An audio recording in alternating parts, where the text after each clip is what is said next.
All right. Today we're in Proverbs chapter 11, starting in verse 22. As a ring of gold in a swine's snout, so is a lovely woman who lacks discretion. God, a funny verse.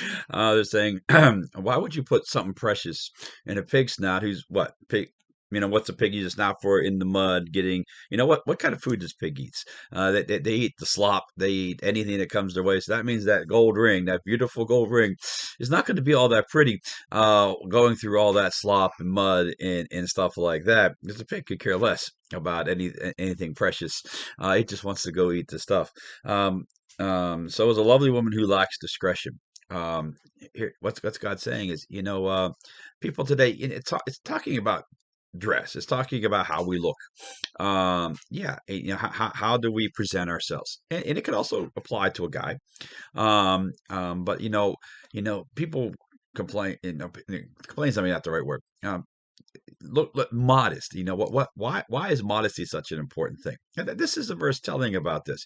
'Cause here's the thing: if you just if you know who you are, you should be comfortable who you are. You shouldn't have to go out there and flaunt things. Here's the thing: when you find the person who truly loves you, they're the only person you're going to be with. They're the only person ever going to really know you, and that's the person that you do your best for. And when you're modest, you say, "Yeah, this is my gift to my husband," or for a guy in the other sense, this is my gift to my wife. Why I don't do certain things, why I appear a certain way.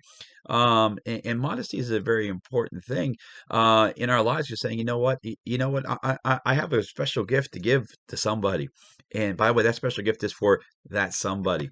And also when people that dress provocatively, yeah, yeah, that makes things happen. Right? If everybody, if we thought about how we present ourselves, it really shows in terms of what we think about ourselves. Because if we're flying, is there a reason why we're doing that? Is there an esteem issue or something like that going on? God says, just hey, remember you're special just because God made you. Okay, and then I also made you for somebody else, a certain somebody, and that person is going to love you, and that person is going to enjoy it, and you can do things for them because that's what God made marriage for, those relationships for. I'm trying to keep this one G rated. um, but going forward, and that's why we God says, hey, let's think about this. Let's think about how we present ourselves to other people, and not just in a relationship aspect, and also like how we put ourselves at our job, our work, things like that. Do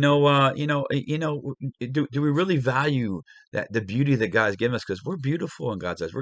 He made us, and we're the apple of His eye. Let's don't do things that corrupt that. God, I honor that, and God, you say this is how I'm supposed to live my life. This is how and then when I find my husband or my wife, this is I'm allowed to do certain things because you know what, then that because that person really appreciates that gold, the gold ring. It appreciates the beauty that is there. I think it's something that's missing in our society today, is the appreciation of who we are, the value that we have, and that we don't have to give that value to just about anybody. We can pick and choose that, and how we do that in our life. Verse 23: the desire of the righteous is only good, but the expectation of the wicked is wrath. The righteous people, remember, righteous are not perfect people. They're people that try to do the right thing, follow God and that what He asks.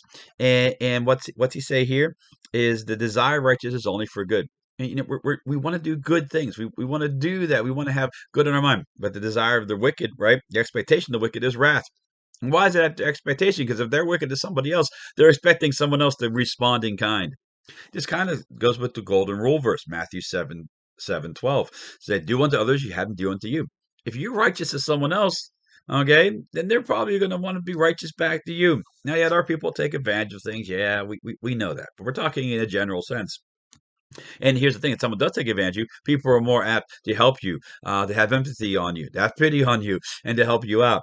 But the expectation of the wicked, though, is wrath, because they're always wondering, okay, I did that to someone else. Who's going to do something to me back? And it's not the result. It's the expectation, whether it even comes true or not. It clouds their mind, and then they're always wondering, well, when's something else going to happen? When's the bad thing going to come? I don't know about you. Would you rather live your life looking for the good things going to come next, or would you rather live your life looking over your shoulder, waiting for the next bad thing to come? Because it's not because you did something wrong. Well, it is because you did something wrong, because you're the one that put wrath out there. And you know that people want to respond to that in a way that's not going to be good for you. But you respond to somebody in good, it makes somebody think twice about how they're going to respond back to you. Okay? And if they respond back badly, there's others then who will come to your aid simply because you choose to do the good. Well, have a great day. Remember, Jesus loves you. I love you. And you are absolutely awesome.